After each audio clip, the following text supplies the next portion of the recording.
That's why ब्लारों के अंदर से जो कॉस्मिक रेडिएशंस निकल रही थी उनको दूसरे डायमेंशन की तरफ रीडायरेक्ट कर देता है। ब्लास्ट ऐसा कैसे कर पा रहा है आई डोंट नो, लेकिन हाँ करना कर सकता है। और ब्लास्ट जब ऐसा करता है तो शॉकली फॉर हिम दूसरे डायमेंशन में उन रेडिएशंस का इंतजार कर रहा था उसका पुराना दोस्त यानी एम्प्टी वर्ड। और क्योंकि ब्लास्ट को पता था कि वॉइड ऐसा करके कितना खतरनाक हो सकता है तो वो तुरंत ही दूसरे डायमेंशन में जाता है और वॉइड को अटैक करने की कोशिश करता है। क्योंकि पता है वॉइड उन रेडिएशंस के साथ क्या कर रहा था, उन सारी रेडिएशंस को एब्जॉर्ब कर रहा था, क्योंकि खा रहा था। जो देख के ब्लास्ट काफी खतरनाक अटैक करता तो है उसकी तरफ, लेकिन तब तक बहुत देर हो चुकी थी क्योंकि एम्प्टी वर्ड पहले से भी काफी ज्यादा खतरनाक बन चुका था और वो ब्लास्ट के उस अटैक को लिटरली अपने स्वॉर्ड के थ्रू स्लाइस आउट कर देता है। बंदा उस अटैक को ऐसे काटता है जैसे कि मक्खन बिना खुद को पुश करे। और ये चीज देखकर ब्लास्ट कितना शॉक है तुम देखो।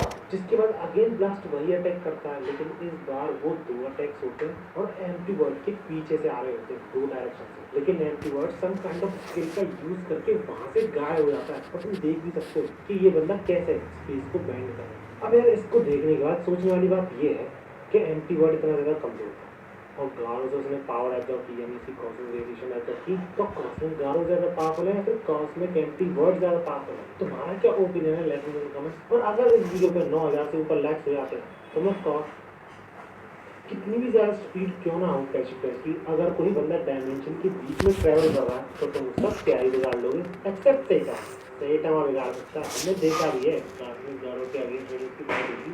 और इसी के बाद ब्लास्ट ये भी बोलता है कि तभी से पावर को एब्जॉर्ब किया वो प्रिपरेशन कर रहा है दूसरे डायमेंशन में और अब शायद वो ऑफेंसिव मोड में आने वाला और बंदे का माइंड पूरी तरह क्लियर है कि इस बार वो अपने हाथ से उसे जान लेंगे। इस पर फ्लैश उससे पूछ लेगा कि हाँ वो सब तो ठीक है, लेकिन तुम प्लान कैसे कर रहे हो आने का, क्योंकि हम सब ने देखा कि वो किस तरीके के अटैक यूज कर सकता है। और सबसे बड़ी बात तो उनके अटैक नहीं है, समझ में नहीं आ रहा होता फ्लैश भैया है क्या चीज़, साइकिल अटैक है या फिर किसी और तरीके का अटैक है जिस पर ब्लास्ट होता है कि ये कौन होता है। क्योंकि डिस्टेंस एनर्जी साइज ऐसी काफ़ी सारी चीज़ें इग्नोर करती है, यानी इन चीज़ों का गॉड की पावर वाले अटैक का असर ही नहीं होता। और इस तरीके की पावर किस मिलती है बंदे को, ये सारी चीज़ें डिपेंड करती है कि उस सब्जेक्ट की यानी उस बंदे की जो भी पावर ले रहा है उसकी कैपेबिलिटी कितना एब्जॉर्ब कर सकता है वो गॉड की पावर से। और ये चीज़ सुन के तो सेगमेंट में ऐसा लगा कि कहीं सेटावा ने पूरी की पूरी जो गॉड की पावर है वो 100% एब्जॉर्ब कर शायद इसी रीजन की वजह से वो इतना ज़्यादा स्ट्रॉन्ग है। खैर जो भी है इसका हम देखते हैं कि सिर्फ पसीने छोड़ रहा होता है कि भैया ऐसे अपने इनसे कैसे फाइट करेंगे, कैसे सामना करेंगे। वो दूसरी तरफ फ्लैश समझ चुका होता है कि क्यों लास्ट इतना पीछे लगा हुआ है उन सारे क्यूब्स को कलेक्ट करने में। पहले दिन में एक लेटर ऑफ चैलेंज आता है जो भी था फ्लैश के लिए सॉनिक के साथ, क्योंकि वही मिलने को बुला रहा होता है कि किसी जगह पर जो कि हम देख चुके हैं पहले चैप्टर में। लेकिन यहाँ पे कुछ चेंजेस होते हैं।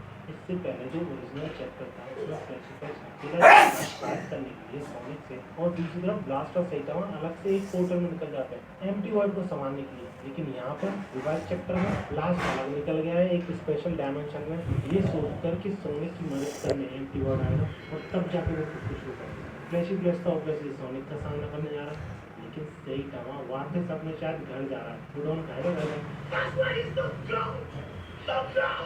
एंड इसके बाद वही हमें बैक स्टोरी दिखाई जाती है सोनिक और फ्लैश की।